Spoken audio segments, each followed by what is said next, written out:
औज़ुबिल्लाहिमिनश्शैतानिर्रजीम बिस्मिल्लाहिर्रहमानिर्रहीम। तो dear students, आज हम पढ़ने जा रहे हैं relative atomic mass and atomic mass unit. तो हम इसको स्टडी क्यों करते हैं, इसके पीछे सब्जेक्टिव स्टडी क्या है कि beside of examination it is very helpful to measure atomic mass with great accuracy. यानी कि एक तो पहली बात ये है कि हम जो है कि एटॉमिक मास जो है विद जो है कि रिलेटिव एटॉमिक मास जिसे कह सकते हैं एक एक्यूरेसी के साथ फाइंड कर सकते हैं। फॉर क्वांटिटेटिव एनालिसिस के लिए मतलब है कि ये है कि वेरी इंपॉर्टेंट है कि हम जब क्वांटिटेटिव एनालिसिस करते हैं उसके लिए हम रिलेटिव एटॉमिक मास यूज़ करते हैं।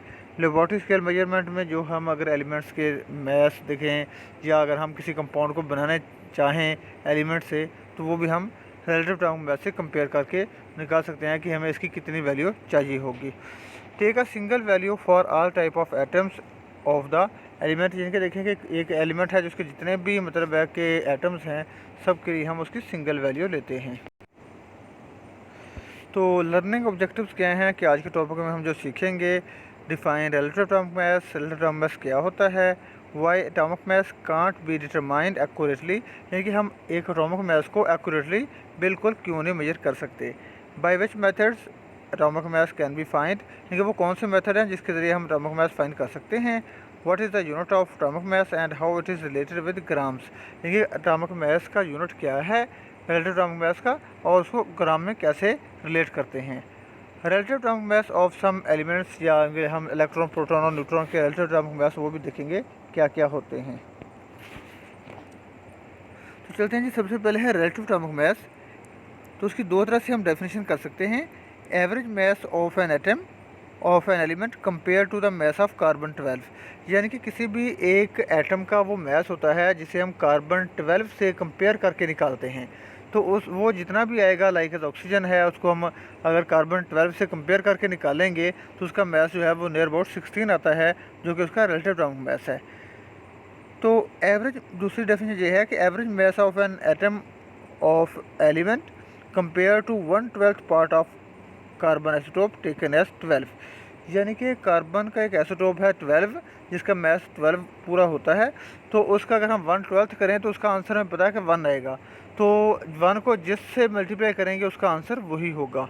अब देखिए हम एक ऑक्सीजन है लाइक है, तो उसका मास 16 है, तो हम जब कार्बन 12 से कंपेयर करेंगे तो कार्बन 12 से मल्टीप्लाई होगा वो, और उसको 12 पे ही डिवाइड कर देंगे, उसका आंसर एग्जैक्ट उसी एलिमेंट के मास के इक्वल आ जाएगा।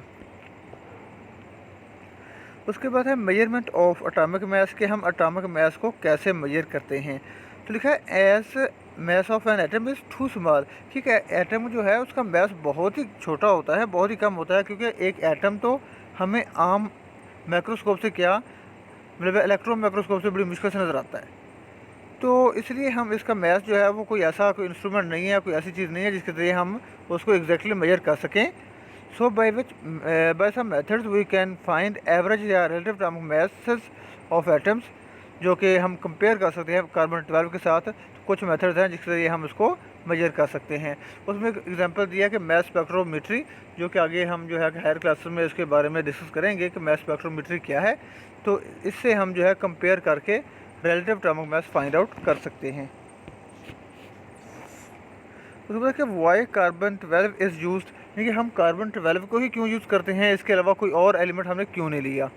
तो उसकी रीज़न ये है कि based on carbon 12 standard mass of carbon is 12 AMU and it's 1/12 part is 1 unit, यानी कि जो कार्बन 12 है ना एक्चुअली उसका मास 12.0000 होता है, जो कि बहुत ही मतलब है कि एक्यूरेसी के साथ मतलब है कि वैल्यू आती है। अब अगर हम उसको 12 पे डिवाइड कर देंगे तो उसका आंसर पूरा 1 आएगा, यानी कि 1.0 और या कोई फ्रैक्शन वगैरह भी नहीं होगी। तो इस तरह का हम कहते हैं। तो जब कार्बन 12 से हम जब कंपेयर करते हैं किसी भी एलिमेंट का, या फिर हम कार्बन 12 का 12th पार्ट ले लें तो वो 1 यूनिट के इक्वल होता है।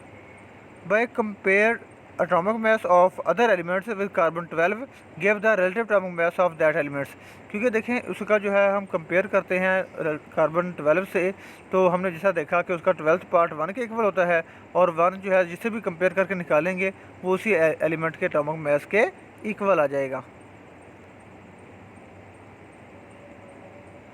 उसके बाद है एटॉमिक मास यूनिट क्या होता है।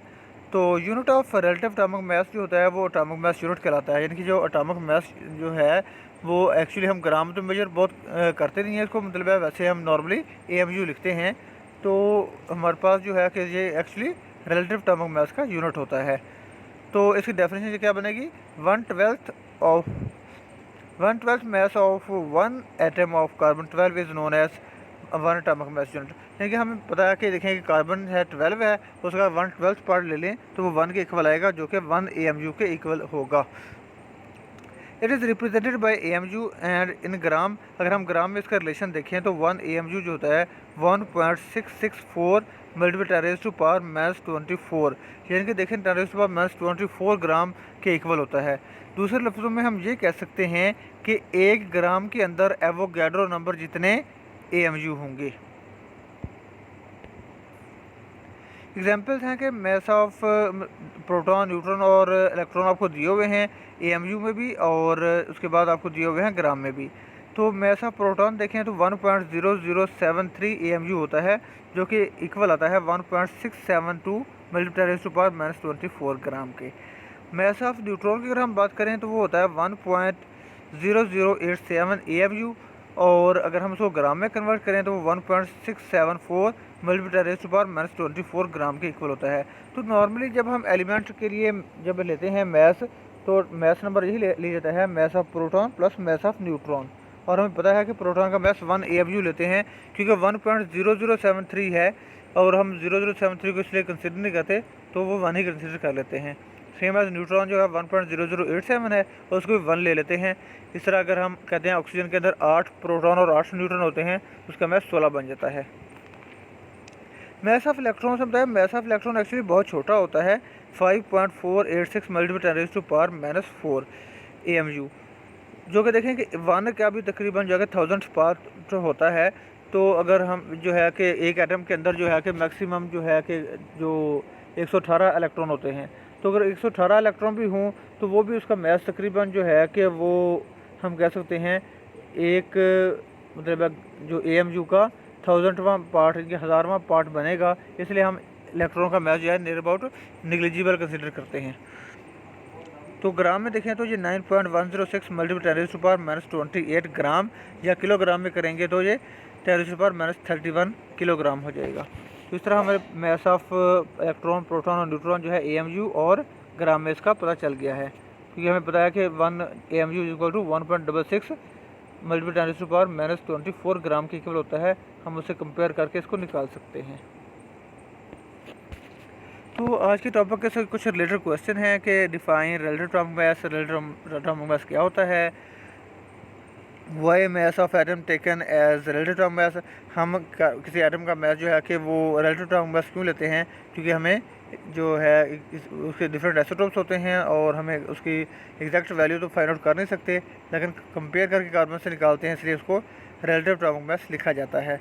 Why carbon 12 is use in to calculate relative atomic mass, उसकी रीज़न मैंने बता दिया है कि 12 जो है कि उसका एग्जैक्ट मास 12 होता है, और उसका जब हम 1/12 पार्ट लें तो 1 AMU के इक्वल होता है, इसलिए जिससे भी हम कंपेयर करेंगे उसका एग्जैक्ट मास आ जाएगा।